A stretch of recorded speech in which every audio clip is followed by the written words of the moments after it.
It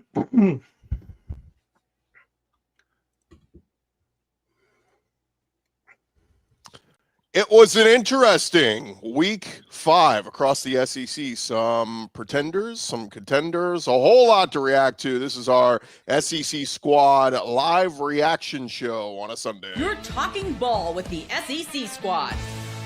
From Alabama to Tennessee, from Georgia to Oklahoma, from Auburn to Texas, it's the local experts of the Locked On Podcast Network bringing you scoops, breakdowns, and the most comprehensive preview of the upcoming SEC weekend.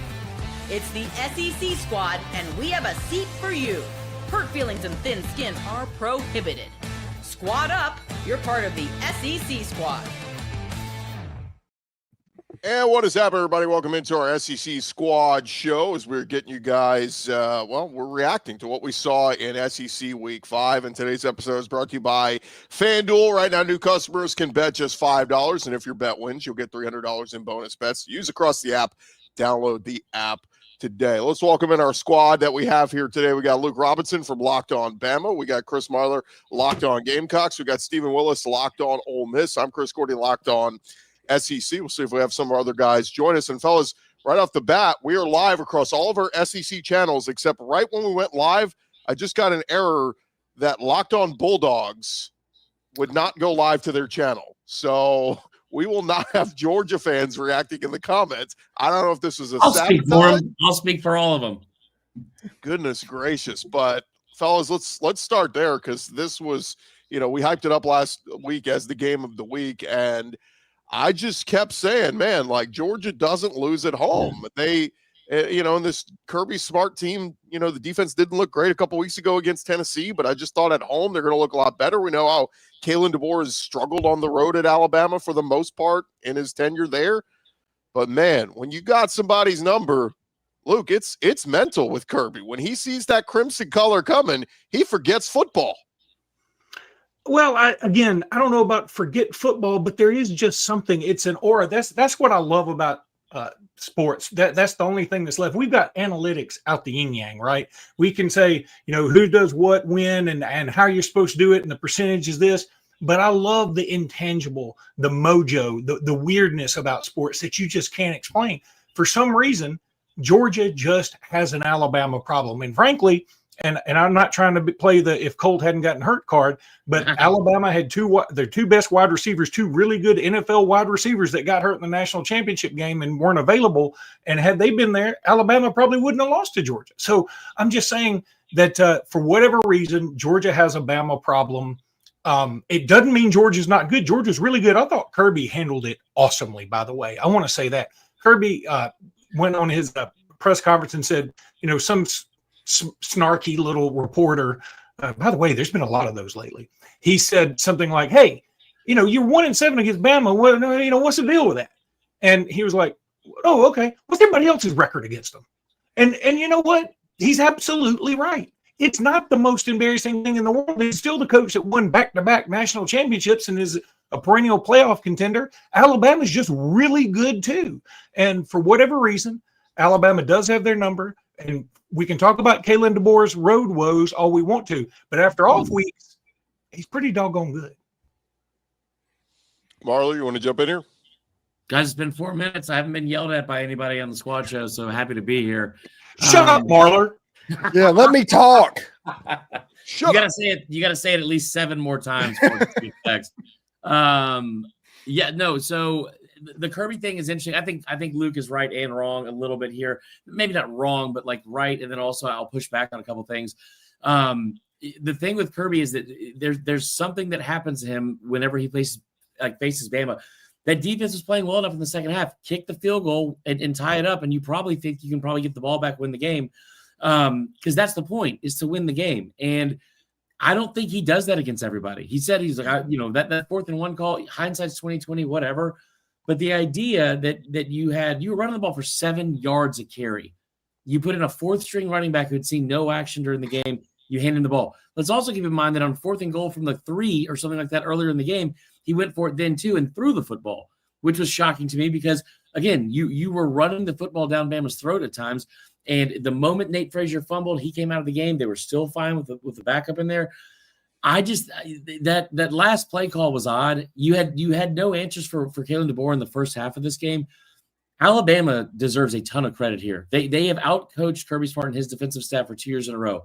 And I tell you what, this idea, Georgia is quick when it comes to Bama. Georgia is quickly becoming Penn State, because every year we talk about this. I'm guilty of it too. Every year we sit here and say Bama's going to go in there and lose to Georgia. Blah blah blah blah. Penn State's going to win the national championship. They're going to go beat Ohio State. It's a whiteout, whatever. It's a blackout in Athens. Alabama went in there and absolutely dominated them in parts of the game that Georgia is not used to being dominated at. They were more creative. They were better. They were better coached. They had less penalties. I don't know what else Robinson's was doing. I can go on and on and on, and I probably will at some point during the show. That was an incredible win for Kalen DeBoer. Let me add something. First of all, you're absolutely right about the rushing. They were only averaging 7 yards a carry. You know why? Because a couple of times they only had to run 1 yard for a touchdown. Right. They would have about 14 yards a carry. Look, you've seen them play though, were you not impressed with how much better coached that this Bama team looked on the road, especially? Because that's been the problem. 100%. And in fact, the D is getting killed. I mean, they were getting killed all during the game by people online and everywhere. Yeah. But in the end, they only gave up 7 points. Now, offense didn't score. It was like the offense said, we did everything we could do in the first half. Now we need y'all just to not screw it up. And the defense didn't screw it up. I mean, there's a positive. I also want to add one more thing. The targeting call on James Smith makes me so irate. It's so dumb. I can't believe how dumb that was. And then to top it off, when Ellis Robinson went Jimmy Superfly Snuka on top of a pile, yes, he got an unsportsmanlike. But you know what? He targeted. He led with his head. He was a human cannonball, and we don't call that. And meanwhile, in the Penn State-Oregon game, some guy's neck got pushed back like Reed Richards from the Fantastic Four, and nobody called anything. I'm so tired of this crappy targeting rule. Yeah, I agree. It's absolutely nuts what's going on with that. And also, this game, I shouldn't have picked against Alabama last week. I shouldn't, because Kalen DeBoer and Alabama, they win games against top 10 opponents. Their problem will be when they go to Williams-Brice or something like that. That's their problem at the moment. But Alabama looked really good. Ty Simpson is having the year that I thought he would have. Yeah. And he is starting to put it together. And honestly, does he look a little bit like when Michael Penix was playing at Washington? He's just dealing the ball right. It's really interesting to see exactly his development, because he has been at the top of the SEC in quarterbacking this year. What I thought was so interesting, fellas, is Alabama was the aggressor at the start of this game. Like, they came out going, we're dictating the tempo of this game. And I was like, holy crap, what is happening here? And Georgia was stood around looking at each other like, what's happening? That said, second half, I thought Georgia's defense stepped up. They started making plays. They started, but they shut out Alabama in the second half. They didn't score a point in the second half, Alabama, but it wasn't needed. The first half lead was enough. And man, if you're a Georgia fan, there's so many plays. Like, a lot of people in the comments are talking about the wide open touchdown that is dropped. But even the Cass Jones shoestring tackle, if he keeps his balance there, he's probably going into the end zone for a touchdown. But again, Bama made the plays when they needed it. And Gordy, I tell you what, if you cover Devontae Smith on 2nd and 26, you probably win that game. If you don't fake punt to Justin Fields on 4th and 11 from your 50, you probably win that game. Like, this happens over and over and over again. And I think that Georgia fans finally get it. I think that Georgia fans finally get it, because this is the first time I've woken up and got on Twitter after this kind of game and not seen a bunch of still shots of bad holding calls that weren't called, anything like that. I think they finally had it beaten into their very thick skulls that, like, this is what happens every time you play them. I will also say I love what Steven said, and I cannot wait to get to his game, because he's just sitting over there. So just the calm. I'm so excited for you, dude. I'm so excited for this. But the thing with DeBoer as well, he brings up a great point. I think Vandy being ranked is huge, because all of DeBoer's losses keep coming to these unranked teams. And then you look at the wins. Like, I mean, Kalen DeBoer is now 16-3 against top 25 opponents. He is also 7-1 against top 10 opponents. That's an incredible job. They just have to figure out a way to keep that focus next week against. I said this is a joke a couple weeks ago, but it was barely a joke. You had to feel almost more confident they could go beat Georgia then that they could go beat Georgia and then beat Vanderbilt, because they have Georgia's number. And Vandy, man, I tell you what, and just last thing on Kirby's response, look at all the other teams. Vanderbilt, Louisiana Monroe, and Georgia all have the same amount of wins against Alabama since November of 2007. So, hey, one more weird stat: dropped passes in that game. Ryan Williams 1, Caden Proctor none. How about that? That number 11 Georgia jersey is cursed for receivers, by the way. Oh, dude, that Caden Proctor play though, like, anybody want to go try to tackle that guy? Like, good God. Well, you know what's beautiful about that? You talk about big man touchdowns, and usually it's like on a defensive lineman picking up a fumble and going, Jonathan Allen in 2015, was it 15 against Ole Miss, or 2016 against Ole Miss. And, that's all awesome. This was set up for Caden Proctor. And how about a week for him where they talk about his weight loss? I mean, all he had to do was floss his teeth and lose 10 pounds. But he gets down to 359 pounds. His goal weight was 360. And then they give him this opportunity and they put all this trust in him. And man, it's just fun. And no, Nick Saban wouldn't do that. He did sort of do it one time against LSU when we threw it to a lineman, but that was more Lane Kiffin than Nick Saban. And I think that this team's just going to be different. It's going to have some weird plays where we give it to Jeremy Bernard, and then Jeremy Bernard throws it 2 yards to Isaiah Horton for a first down. It's not the best gimmick play you've ever seen, but it was pretty fun. I agree. Yeah, by the way, we're getting it in the comments. It was announced this morning. College Game Day is heading to Tuscaloosa next week for the Vanderbilt game. We live in? And it's crazy because Corey, blow it out, Corey. Here's what I heard from some folks behind the scenes. They were going to Tallahassee for FSU Miami until Florida State lost to Virginia in overtime on Friday night. And then I heard Houston versus Texas Tech this coming week, both undefeated, was kind of in the waiting if Bama was going to lose to Georgia. If Bama lost to Georgia, they weren't going to Tuscaloosa. But because Bama beat Georgia, they held out, waited for that one, and they got Vanderbilt. A College Game Day is going to a game Vanderbilt is playing. So what you're saying is because Alabama was able to win a game, they were able to keep Vandy was able to get game day. So it wasn't because of Vandy getting game day. It was an Alabama win that did it. It's part of that. 5-0 since I think 2008. I think the last time Vanderbilt was 5-0. So it's a great story, but I'll say it. I think Bama's probably the sell here for game day. Oh, but get ready. There will be, the Diego Pavia storyline. It's going to be. But guys, I said this after week one, and again, this is why you don't overreact to what you see in a first week. Look, 5 days ago, I had LSU playing Georgia in the SEC title game. 5 days later, look at where, it's like, now, does anybody feel good about that pick? But everybody overreacted to Bama week one and the loss at Florida State and Ty Simpson. I just said, look, I talked to Ty Simpson at the Manning Passing Academy. So I was like, the kid's there. He's the leader. He's going to play. He's going to have good football ahead of him. And he came back home, and I get it was Louisiana Monroe and a bad Wisconsin team, but he got his confidence back. He got his swagger. You saw the chemistry. And I hoped on week one, not having Jam Miller hurt.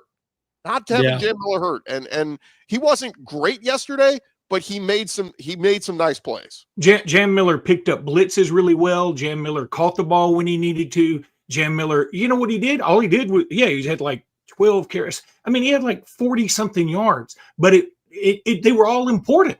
Yeah. He just made things happen. He is sort of the heart and soul of this team, and having Tim Keenan back helped a lot too. The problem is apparently Quay Russaw broke his foot, and he's going to be out a little bit.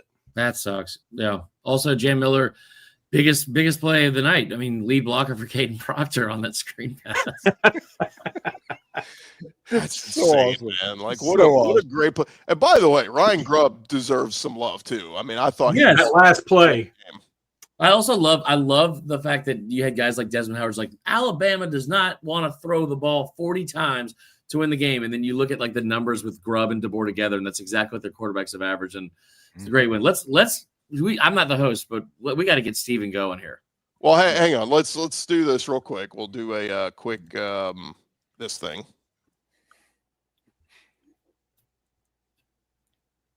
And we want to let you guys know about our friends over 5 Hour Energy. Caffeine just got a flavor upgrade. 5 Hour Energy shots. deliver tasty caffeine in 17 bold flavors. Each 2-ounce shot packs the caffeine of a premium 12-ounce cup of coffee, plus B vitamins and nutrients with 0 sugar and 0 crashes.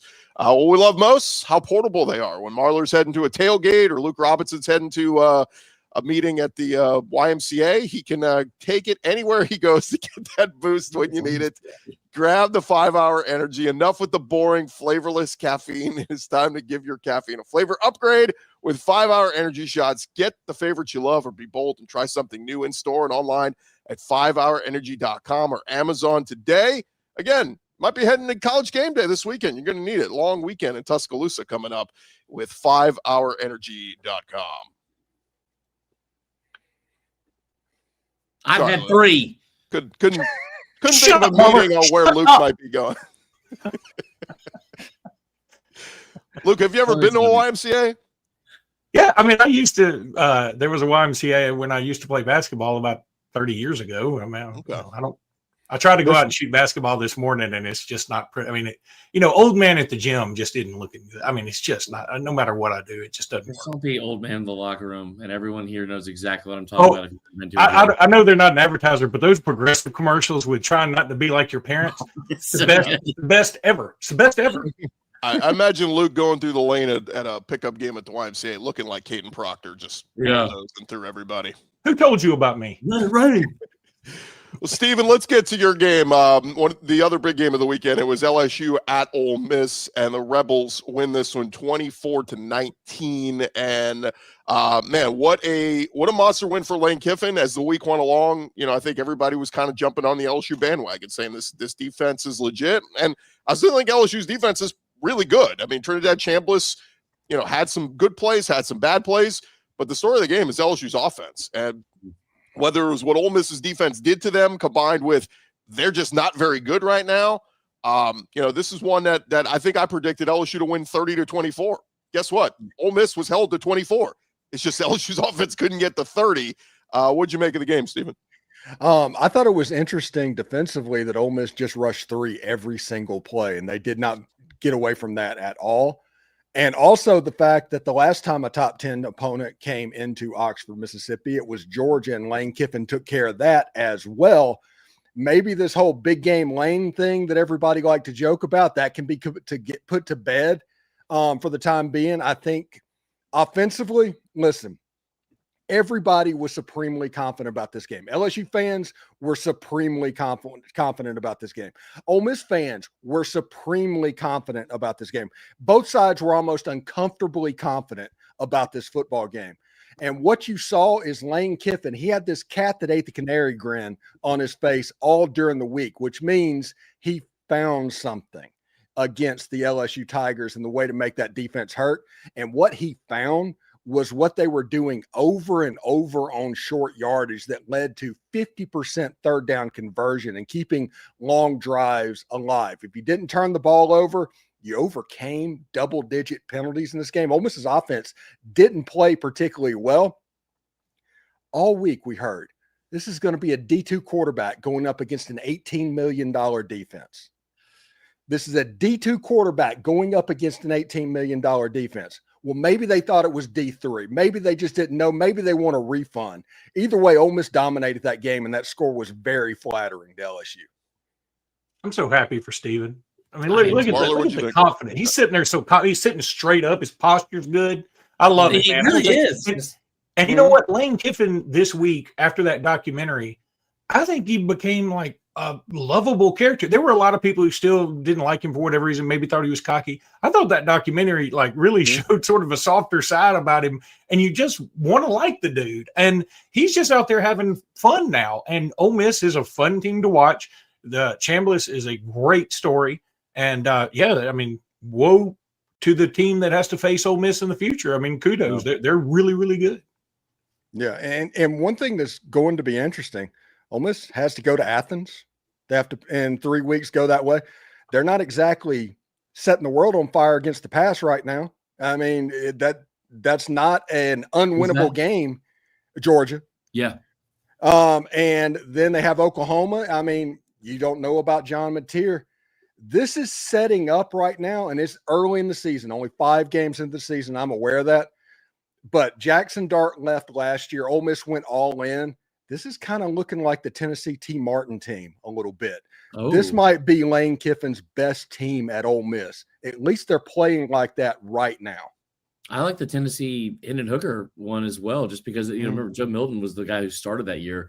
And Hooker came in, which is so wild to me that I don't know what they could have seen. But, yeah, dude, congrats on the win. Awesome win. And here's the thing that I think is scary for LSU fans that I haven't really seen admitted too much of. That is, this was not like this game wasn't as close as the score I think said it was. And you look at a couple things.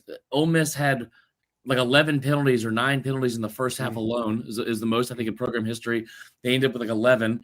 There were just whistles all day, really on both sides, but especially against Ole Miss. You had the fumble on the big pass play that they got down to like 2-yard line and fumbled in the end zone.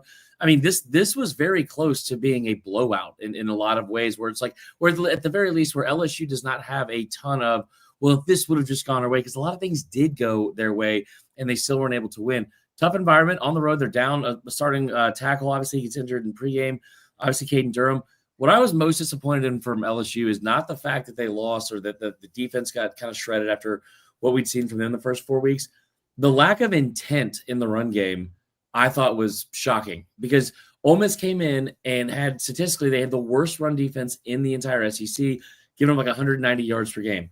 I understand Caden Durham's out. I understand they've struggled running the football. But in the first half, knowing that and knowing that they wanted to try and establish the run to an extent, at least that's what Brian Kelly said all week, they had 3 carries to their running backs for 14 yards. Like, at some point, why not try to be intentional with the run game? Xavier Thomas he got the start in the backfield. So I thought that was weird. And the other thing, too, is it's not a secret at this point. It feels like something is wrong with Garrett Nussmeier. I think, like, physically, I think he seems hurt. He's just not able to get the same amount of zip on balls.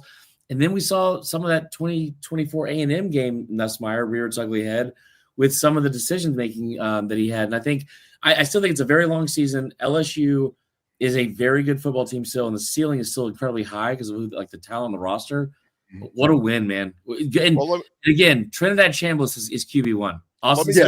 It's over now. It's over now. It's just going to get weird in Oxford and what's going on. But Trinidad Chambliss, not only is he QB1, if he's not on Heisman list this week, I'd be surprised. Well, the interesting part is the people who signed NIL deals with Austin Simmons. No ROI there. I'll push back a little bit. I thought there were plays, the pick 6 play that DJ Pickett had that could have made it 14-3. I get it. He pushed back. He was running it in. Trinidad was throwing it out. If he doesn't push the receiver to the ground and just takes the ball, it's a pick 6 and LSU's up 14-3. I think that changes the whole dynamic of how that game was going to play out the rest of the way. Again, Ole Miss made the play. To me, the key, the play of the game, really drive of the game, was that drive right before halftime. Yeah. For Ole Miss to push it to 10, the way LSU's offense was struggling, was massive. That was the difference maker, because LSU held them to 7 points in the second half? And then LSU was getting opportunity in the second half, but it was field goal. It's like, guys, you're down 10. You need 6. 3s aren't gonna get you back in this game. You need 6. And so, but again, the big play of the game was Lane Kiffin, and I just caution people, because it was very Lane Kiffin. The end of the game, it's 4th down. He goes for it. They get it. But if that backfires, and you're giving LSU the ball at around midfield? Again, I like the faith and confidence in your team, but against a good team, that's going to cost Lane. Let me say this. Wait, real quick. Ole Miss ran that play 4 times against LSU, and it worked every single time. And not only that, the receiver was wide open. Wide open. That's the biggest receiver in the history of football, by the way. And let me say this. Proctor. Let me say this, that I disagree with you here. I think Ole Miss, given who they are, their history, the brand, and what they're on the precipice of, I think it's more important for them to be aggressive. Whereas for Georgia, they're established. They know what they're doing. Kick the damn field goal. Yeah. And then I think it's if Georgia goes for it, I think when they did, I thought it was a bad move, because only something bad could happen. And they were gashing Alabama, especially the play call. The play call was terrible. But Ole Miss, man, you're trying to make a move. You're trying to get up to that upper echelon. And how do you do that? you do a play like that, and you put confidence all in the whole program and in the culture. See, I could be wrong, but Steven, were they in field goal range? Because they were just at the 34, right? Long Yes. field goal. The field goal kicker that Ole Miss has missed 150-yard field goal in his career. He's like 9 of 10. He is really, he's a Groza candidate. But what Lane Kiffin was scared of, and this is honest, and we've seen the weird Ole Miss LSU games in the past. What if it's a bad snap? What if it gets blocked and gets returned for a touchdown? Yeah. That is the reason they were a little bit worried about it. And this, if you just didn't get the first down, you actually saved 7 yards on it. Yeah, I thought Put that that was a comment really up, cool move Morty. Yeah, it was good. I thought it was a really good move by Lane. I thought it was awesome to see him put that kind of confidence in his player and in himself in the play call. I thought that was a really cool moment yesterday.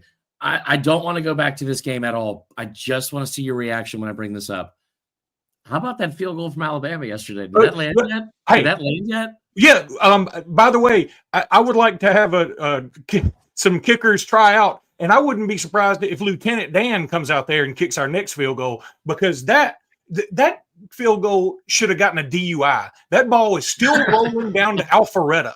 I mean, Andy Papanastos called and goes, "What are you doing?" I love that you brought up Lieutenant Dan, because just like Lieutenant Dan, LSU cannot run. So there's that. Let me go back to LSU real quick, because I got to beat them up a little bit. Mm-hmm. We heard 2 weeks ago Brian Kelly say, Nussmeier's got this torso injury, but we just need to get him to the bye week. And he's going to get fully healthy. Everybody's going, wait, you're playing Southeastern this week. How about you sit his ass, play Michael Van Buren, and get him ready for the Ole Miss game? But they don't do that. And I think this is them being selfish. I think this is the BS of, Nuss has got to win the Heisman. We got to get him stats. He can't take a week off. He's going to fall out of the Heisman race. Well, you just fell out of the Heisman race, my boy, because you sucked ass. And so after the game, they ask him about his injury. Hey, Nuss, are you healthy? I'm not going to answer questions about my health. Well, then it's one or the other. Either you're hurt, and that's a good excuse for you playing like crap, or you just suck ass now. And that's the reality is. Nuss was awesome last year, a 4,000-yard passer, and now he sucks. He's letting balls sail on wide open receivers. He's laying receivers out to dry. He got Aaron Anderson hurt in this game because he threw a terrible interception, a triple coverage that could have been an easy 3 points at least. So I just Chris Hilton. It should have been a touchdown. Chris Hilton, not the one in the sun, but the other one going in the shade. So don't sidestep this crap, Brian Kelly and Garrett Nuss. Blah, blah, blah. You said 2 weeks ago he needed a week. You had a chance to give him a week. You didn't give him. Well, guess what? Now they get their bye.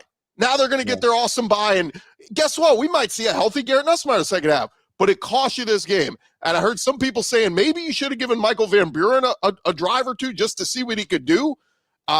Agree or not or disagree, if Nussmeier's hurt and he's playing like that, you're not going to win football games. LSU's going to be a 3 or 4 loss team this year if you keep especially their next game. Hypothetical. What if Bryce Underwood had stuck with his commitment to LSU and not gone to Michigan? Would there be a QB controversy right now? So if Bryce Underwood, I love this idea, but here's the thing about that. And I think the Bryce Underwood thing is such a massive win for LSU still. Not because of the quarterback play necessarily. I mean, keeping Nuss is a big deal, but the moment that he left is the moment that they decided to open up the checkbook and go get all those players. Like if Bryce Underwood leaves, you do not get Halsey, the safety, which is a huge pickup. You don't get to retain some of the talent. I get what you're saying. There probably would be a little bit. People would be screaming for him, Luke, for sure. And also Nussmeier might have gone pro. In fairness, the guys that LSU bought in the portal all played great. I mean, AJ Halsey made a game-changing play they all played great. It's Anderson, the freaking star quarterback that is sucking ass for LSU and costing them games. Yeah. So Brian Kelly is costing LSU games because Pete Golding completely did a clinic on the LSU offense. We're just going to rush 3. Run us out of it. Make us not doing it. And Sloan and Kelly kept throwing the ball to where just run the ball. That work. Just run the football. Show it. They showed the stat, and this is what pisses me off. Is I think you have to give a lot of credit to Ole Miss for sure, but LSU, they showed the stat. I think that Nussmeier was 10 of 11 to start the game in when they had 7 in coverage, which is still a ton. But the number when they had dropped 8 or more, which became the entire second half, it seemed, was it was pedestrian. You're Steven, you're 1,000% right. Like, it was shocking to me at how unwilling they were. You have Harlan Berry, former 5-star, Caleb and Jackson, they finally ran. They finally ran Berry late, and he looked good. I'm like, why didn't you run that guy in the first half? This whole he's a freshman. This isn't 1942. We don't play freshmen. Like, he's your best damn healthy running back. Play his ass. Yeah, the funny thing is like he looked good. He looked great. He averaged 3 yards a carry. Oh, but for them, dude, that's like that's the best running back. The only thing I'll say on this to close out this game, Steven, is I still don't think this defense is as talented as last year's Ole Miss defense. I think. Oh no, it absolutely is not. But what this defense is smart, and the young pups that are playing on the defensive line that just are getting their first starts ever, and Cam Franklin and William Eccles are turning into dudes on that defensive line. By the end of the year, they're going to be a problem defensively, and they're going to get better and better over the course of the year. And let's look at Ole Miss's schedule real quick. They get terrible Washington State. They get a bye week. Then they get terrible Washington State. Don't beat the crap out of them. They're at Georgia, which doesn't look as scary anymore. Mm-hmm. You're at Oklahoma, and that's a tough back-to-back. But then they're home against South Carolina, who they should beat. You play the Citadel, you play Florida, and then you're at Mississippi State. The Egg Bowl might be, outside of at Georgia and at Oklahoma, the Egg Bowl might be the game that stands between Ole Miss going 10-2 and making the playoff or not. You're about to go to Narnia, Steven, the place you've never been, Atlanta. It's going to be fantastic. All I know is at 8:00 last night, I was as happy as I could be thinking about this football season and what it could do. You know, this Ole Miss LSU game was the first time they've met undefeated since Billy Cannon's punt return. Yeah. First time that's happened. And Ole Miss, even though the game's in September, at least you get rid of some of those demons that every Halloween game that Ole Miss and LSU played, you had to watch that damn punt return. I tell you what. Every single time. By 8 p.m. last night, I think I had drank all the Fireball in Baton Rouge. I'll tell you that right now. For a number of reasons, not because LSU lost. Well, coming up, fellas, we're going to touch on some of the other big games. Tennessee surviving a scare in Starkville, and would you look at that? Auburn's 0-2 in the SEC. We'll discuss that coming up next. I'm trying to take a shot. Hey, want to remind you guys about our friends over at Quo. They used to be Open Phone. One of the tools that helps make a huge difference for business owners is Quo, formerly Open Phone. It's the same great business phone system you heard us talking about before, just with a new name. And here's why it matters. Every missed call is money left on the table. When every customer conversation counts, you need a phone system that keeps you connected 24/7. It's the #1 business phone system that streamlines customer communications. It works right through an app on your phone or computer, so no more carrying two phones or relying on a landline. See why over 90,000 businesses trust Quo, formerly Open Phone. Get started for free and get 20% off your first 6 months at QUO.com/LockedOnCollege. That's QUO.com/LockedOnCollege. And if you've got existing numbers with another service, they will port them over at no extra charge. QUO, no missed calls, no missed customers.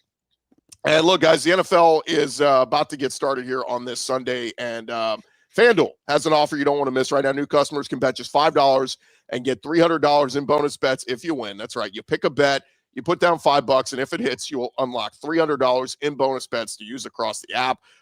Again, you're playing fantasy football anyway. You're watching NFL games. You're watching the college games. They got all the big SEC games up there every week. If you're watching football anyway, look, it makes it even more exciting if you got a little something riding on the action. Whether you're a casual fan or you love diving into the stats, FanDuel makes the game day experience so much better. So what are you waiting for? Visit FanDuel.com, download the FanDuel app today, and get started. I want to piggyback on that. What's up? What you got? Piggyback on FanDuel. It is a great deal. $5 wins you $300 in bonus bets. Do not start a joint betting account with your fiance or significant other, because the amount of arguments we've had over parlays in the last 24 hours has been unbelievable. And we've been winning. It's unbelievable. But definitely go to FanDuel. It's a great deal. Man, I would a joint Facebook account. I wouldn't recommend anything joint, right, Luke? This is way cooler. Luke, you're muted. You're muted. You know what? I'm famous for muting myself. It's the untangling of the joint stuff later on that's the problem. And I don't know how it is for a FanDuel account. I can tell you how it is for a checking account. Where do you guys want to go next? You want to do Tennessee, Mississippi State, or Auburn? No, I don't. I want to talk about South Carolina. There's no one from Tennessee or Mississippi State on the show.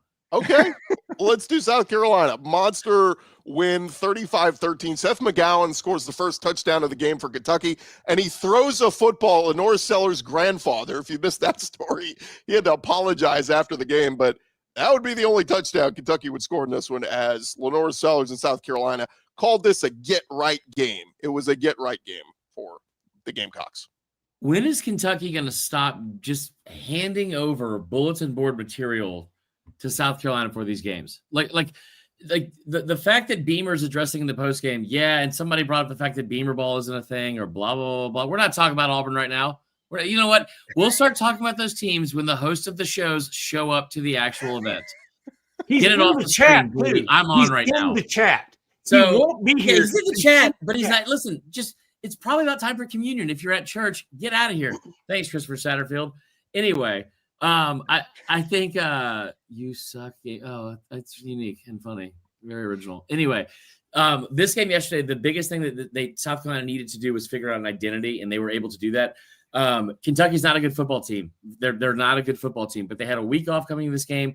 Not in a rude way, Stephen. We also saw in this exact weekend a year ago them go on the road as a huge underdog and win against Ole Miss. That was like, think about how you felt as a South Carolina fan going into this game. You get bullied by Vanderbilt. You had multiple opportunities to beat Missouri, couldn't figure out how to tackle Ahmad Hardy. And then you go into this week and you get two running backs that are in the top 10 in the SEC in missed tackles force, both big 215 plus type backs at Kentucky. And you were able to fix up all of your tackling problems. It's also a Kentucky team that had just 2 turnovers this season and had allowed just 3 sacks on the year. You go out and get 6 sacks. You force 4 turnovers. I thought Lenore Sellers was great. They finally ran him. He had 14 carries for 81 yards. He put the cape on multiple times, and he also went 11 of 14 through the air. So, listen, get all, like, I'm not convinced that South Carolina is going to go win 9 games like they did last year, or that them making a bowl game is still in question considering the back half of the schedule.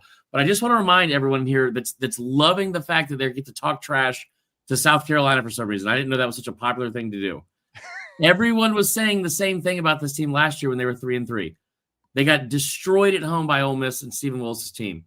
Like Stephen probably could have played quarterback better than Lenore's that day. 27-3, and then they rip off 6 straight wins. So let's just sit here and also remember that we saw this once before last year. Maybe not be the same team, but it was at least a really, really big one. And the last thing I will say too, if you haven't watched it yet, watching Connor Shaw come out of the cockaboose at the 50-yard line, less than 10 days after he collapsed at his son's football game to pump that crowd, I got chills thinking about it right now. Incredible moment for any fan, even if you don't care about South Carolina.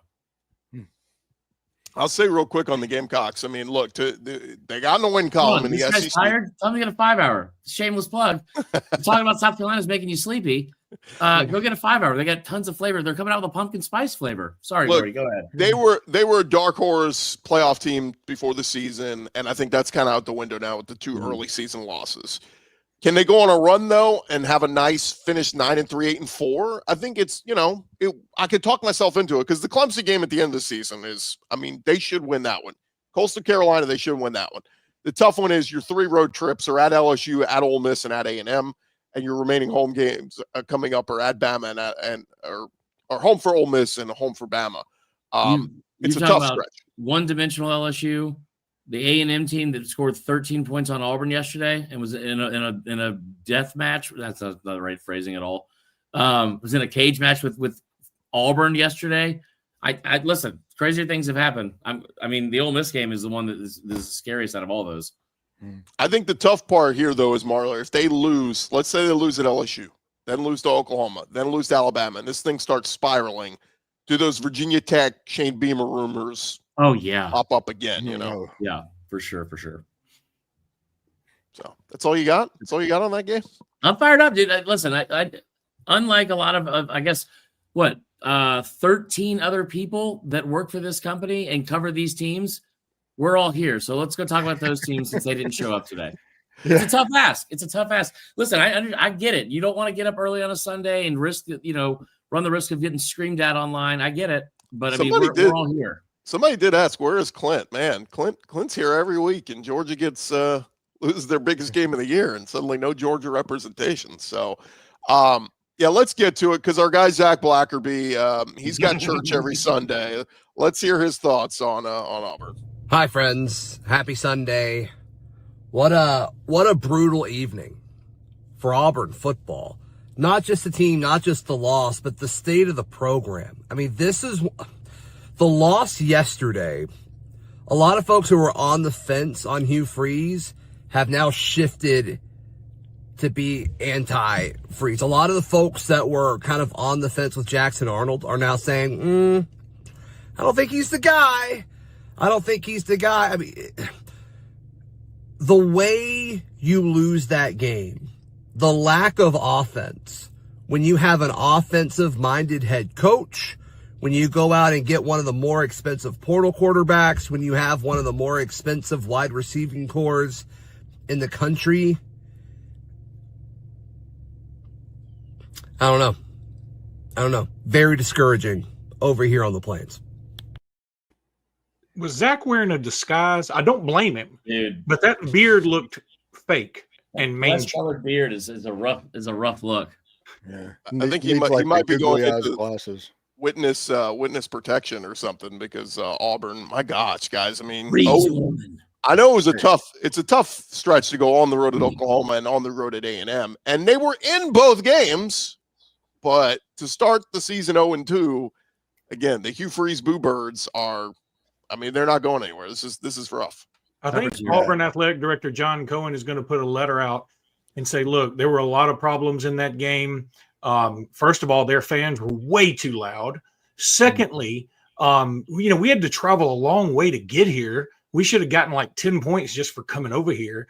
Third, the sun was in our eyes a lot. Why can't y'all put up some shade trees? What's wrong with that?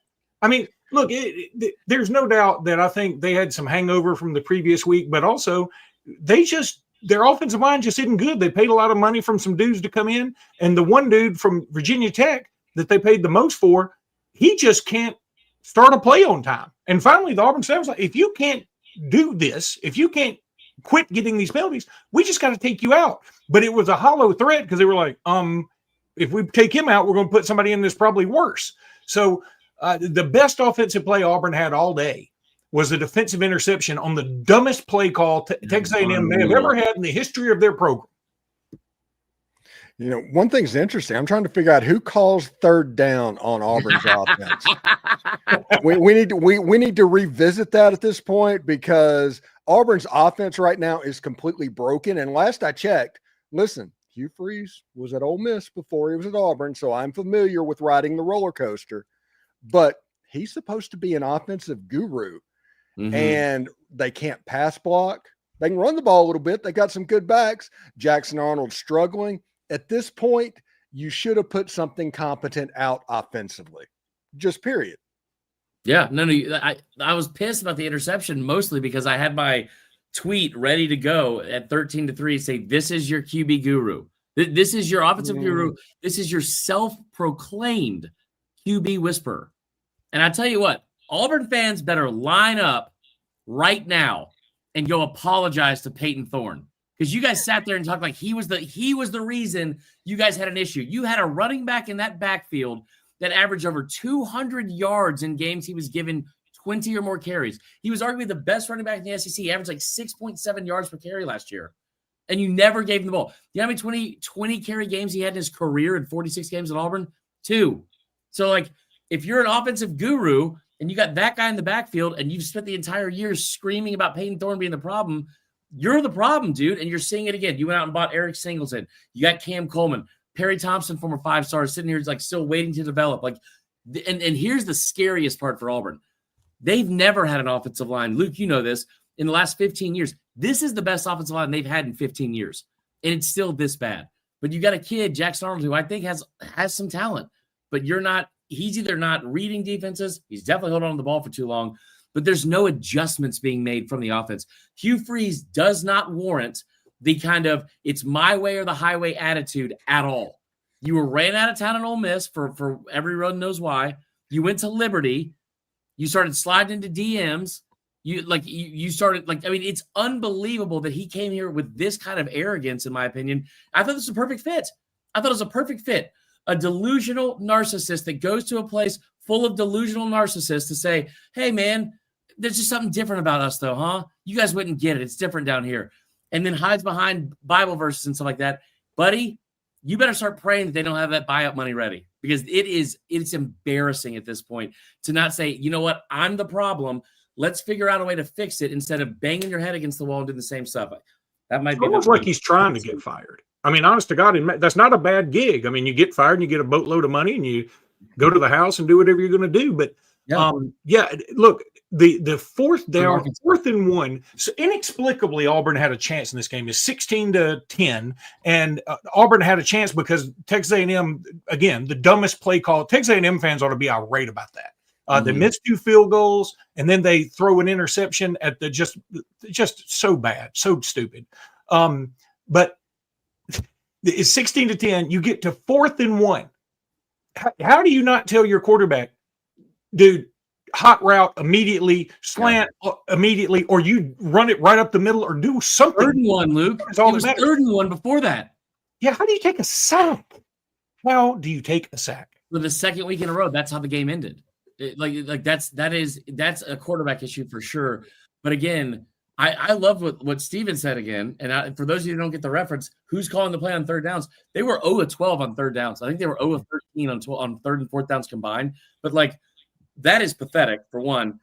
Maybe it's time to do we talk about how bad Billy Napier is. At least Billy Napier is sacking up and saying, I'm calling the plays. Hugh, call all the plays. Stop trying to pass off the blame and pass off the responsibility on Hugh is calling all the plays. He just don't want the criticism for calling the plays. Guys, I want to tell you a stat that I just found. I'm not vouching for it, but it seems right. This comes from an Auburn message board, and kudos to Big Daddy 36830. Not to be confused with Big Daddy 36831. That's a zip code for sure. What an idiot. All right. Since Hugh Freeze assumed control of the offense, these are the results. Arkansas, they scored 14 points and lost. Oklahoma, they scored 21 points and lost. Georgia, 13 points and lost. Mizzou, 17 points and lost. Kentucky, 24 points and won. Vandy, 7 points and lost. A&M, 43 points, only 31 in the regulation, and they won.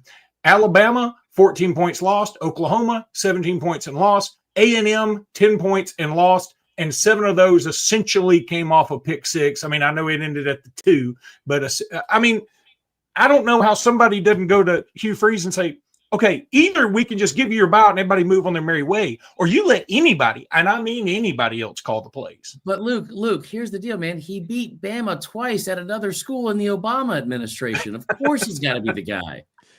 By the way, Auburn, to your point, they did not convert a single 3rd down on 12 tries yesterday. That's the first time Auburn has had a 3rd down conversion percentage of 0 in a game since the 06 loss to Georgia 19 years ago. So, good Lord. It is bad. Look, on the flip side, I will say A&M, I kind of gave them crap for their defense the first 3 weeks. Defense was lights out yesterday. I cannot stand, though, if I was an Auburn fan, my God, how long Jackson Arnold stands back there. Dude, do something. Make a freaking decision. You don't have 8 seconds every drop back to make a decision. It's ridiculous. Hey, the next thing from the Hugh Freeze playbook, it's going to be Deuce Knight playing quarterback, and they're going to say, "Hey, this true freshman, we're playing for the future. What? We weren't going to win that much this year. We're playing for next year." And Deuce Knight's a very good player, and Ole Miss wanted him very badly, but that is the next move from the Hoosiers. Dude, I tell you what, you may benefit at this point, and I'm not trying to be funny or say that too deep in the X's and O's. But a lot of times you get those freshman quarterbacks that haven't seen a lot of game action, especially one that they can run. And their first instinct when the pressure comes is to run and not keep their eyes downfield. That may be an improvement at this point from what you're doing, because you have someone that's holding on the ball for way too long. And that's somebody that covers Lenore Sellers for the past year and a half. Love you, Lenore. Yeah. So what do you guys think is going to happen? I mean, Auburn is 3-2. They still have to play Georgia, Mizzou, at Vandy, and Bama. I mean, is 6-6? Is that where you're putting them? Feels that way. Liberty Bowl. That's what it feels like. I would say they'd be fighting Arkansas, but they're not fighting Arkansas. No. Do they play Arkansas? Yeah, they do. No, for the Liberty Bowl. I mean, that would be funny because Arkansas is not going to the Liberty Bowl. Hey, I picked Arkansas to beat Notre Dame. That's how we all did. That was just because the Golden Dome hate. Let's jump around, guys, because we only have a couple minutes left. But real quick, Tennessee, got to give them some love, finding a way to get out a win in Starkville. But major props to Jeff Lebby and the Bulldogs. Yeah. They put up a hell of a fight. We were kind of all surprised when we saw that line was around a touchdown. It was like, gosh, giving a lot of credit to Mississippi State. The fans brought it. The cowbells were going. Man, just a couple mistakes down the stretch of that game. They were in it. They get to overtime, and I mean, look, Tennessee's run game is they're just good. They can run the football on you, and you know, I say coming into the season, Mississippi State is going to win an SEC game. Yeah, they almost won this one, so at least the rest of the SEC is on alert. Do not take Mississippi State for granted, but Tennessee, good win for them. Gutted one out. I don't want to like Tennessee deserves a lot of credit. They're undefeated in regulation still. And now they got back a little bit in this game, and it was an incredible fight, I think, from both teams. Aguilar's kind of struggled a little bit at some of the decision making, I think, over the past week or so. Here's the thing, like I don't want to sit here and praise a loss, but Mississippi State does deserve a ton of kudos because it is their 13th straight loss. I know that like it's a heartbreaking way to go out. But I mean, you think about the fact that where they were a couple seasons ago, no one in the country has had to go through what this fan base and team has with losing a coach that unexpectedly passes away before a bowl game. Then you hire somebody, you fire him a year later. And they think about this too. Lebby, an offensive mind, an offensive guru, as Hugh Freeze would call himself. Lebby goes out there and you lose your best two receivers to A&M and Mizzou in the portal. And still, the fight they had yesterday was awesome. But again, also credit Tennessee because they were very, very resilient in a very hostile environment too. Yeah, if we want to talk about battered Aggie syndrome, oh man, Texas A&M does not do very well against schools from Mississippi, and Mississippi State plays Texas A&M on Saturday. Oh, the Jackie Battle of the Maroons. A few other games here to mention. How about Vanderbilt? They were in a dogfight with Utah State for a little while. I kept checking. I'm like, when are they going to pull away? And they did in the second half. They went 55-35. But Diego Pavia, 5 touchdown passes, rushed for 79 yards and a rushing score. They are absolutely red hot. This ain't your daddy's Vanderbilt, and they're coming into Tuscaloosa, man, feeling themselves. Well, it's a quarterback who's my daddy's aged Vanderbilt, because Diego Pavia is 57 years old, but he is really awesome. And this team is fun to watch. The tight end is really good too. They just played tough, and Alabama better be ready. And they're already going to be down Quay Russaw. James Smith's going to have to miss the first half because that borderline criminal targeting call. Alabama's got some other injuries, and Alabama's also the team that's going to have to outscore you. I mean, that's such a cliche thing to say, but Alabama's going to have to put a lot of points up. I mean, Vanderbilt has put 121, 122 points up the last 2 games they played or something like that. It's ridiculous. So they're going to be a formidable opponent, and it's going to be a big deal. They're running the score up on people. This is not like a 5-0 Vanderbilt team that is eking out wins. I mean, like you can sit here and say the competition hasn't been great, whatever, but like they are not eking out wins. Every single win by 20 plus points. I mean, they put up 70 for the first time in 105 years or 107 years last week. That's pretty good right there. Maybe this guy should be on the panel. This guy's pretty funny. But I also think too, the concern here, Luke, is if you're a Bama fan, especially Pavia is going to go out there every single week. He had 5 touchdowns yesterday. That kid is automatic to go complete 67 to 70% of his passes, get you 2 touchdowns, and most of the time not have a turnover along with it, like over the past 2 seasons, right? But more so, they are a physical team. They were a physical team last year against Alabama and ran the football. They stay ahead of the chains. They don't make a ton of mistakes. I'll tell you right now, if Vanderbilt had the ball on 4th and 1 inside the 10, I don't know if Clark Lee kicks the field goal, but if they run the football, they probably get the first down because they will line up and beat you and they did last year against Alabama. So it's been an awesome story, man. I think they've already hit their over too for their season win total. Yeah, let me just like I said, Corey, go all out this weekend and this week. 2 shows a day, Corey. On Mizzou, they got a win over UMass yesterday. Nobody watched it. They improved to 5-0. Ahmad Hardy with his 5th straight 100-yard rushing game. He has been awesome. They get a bye week, and then they are playing Bama in Mizzou. So Bama's next 2 weeks are game day home against Vandy and at Mizzou, which is going to be a tough one. So and then Tennessee at home. Yeah, so there's no rest for the weary for Alabama, but I just bring that up because Mizzou, God, they still don't leave their stadium for another couple of weeks. It's insane.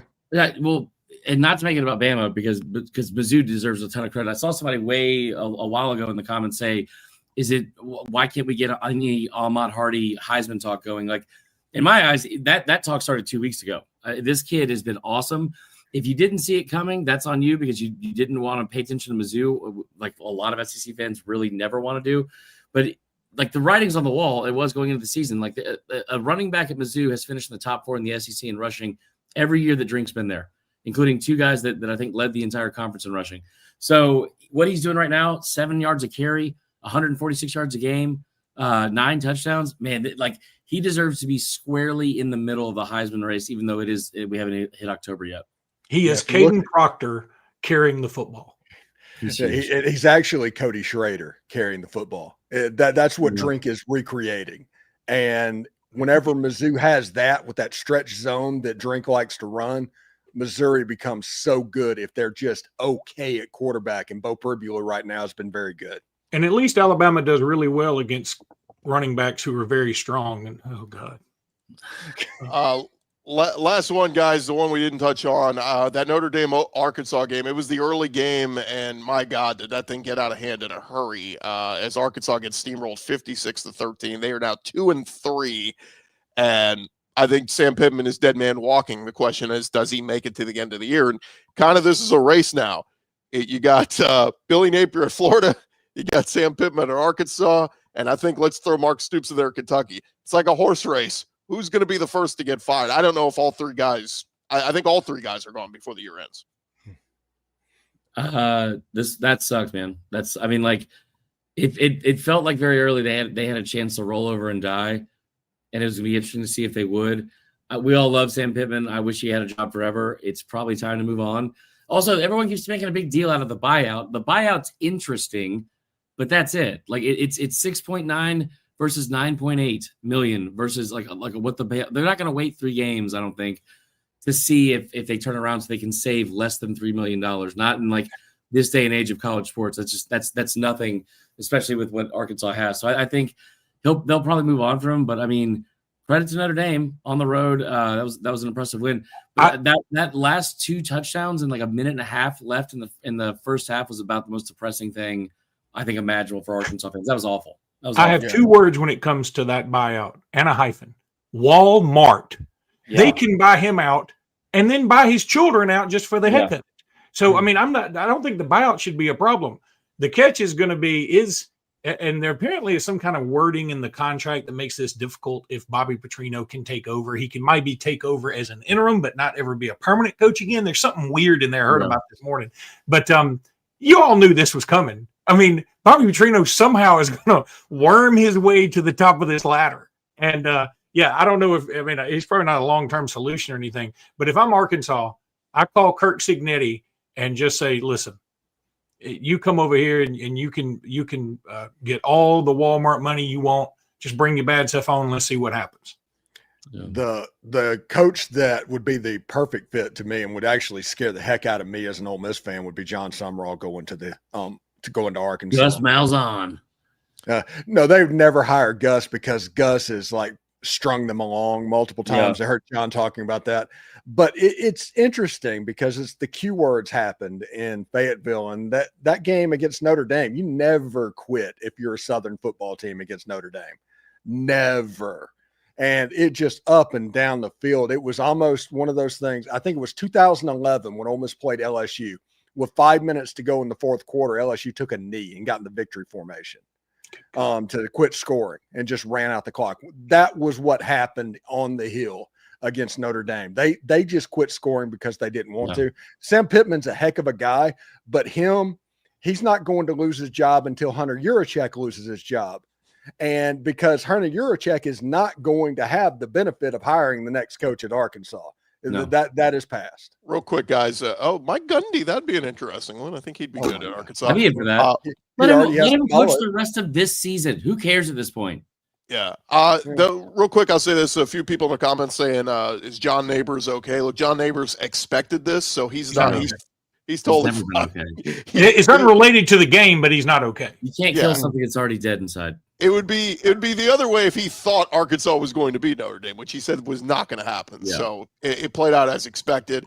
Yeah, I mean, the interesting part is if you fire Pittman and make Petrino the interim coach, defense is the problem. I mean, I know the offense didn't do a ton, but at least through the first few weeks, offense was the least of your problems. It's the defense. Travis Williams, this might be the worst defense in the SEC, hands down. So they're awful. They're like 2023 LSU bad. I mean, they are really, really bad. Or 2020 LSU even. Like they are really bad. And I'd say that the thing that's so weird too is I finally get where Neighbors is coming from a little bit, because every time, even early on in that game, when they had a chance to do anything, drop passes, dropped interception, another drop pass. I mean, like it's just it's frustrating for sure.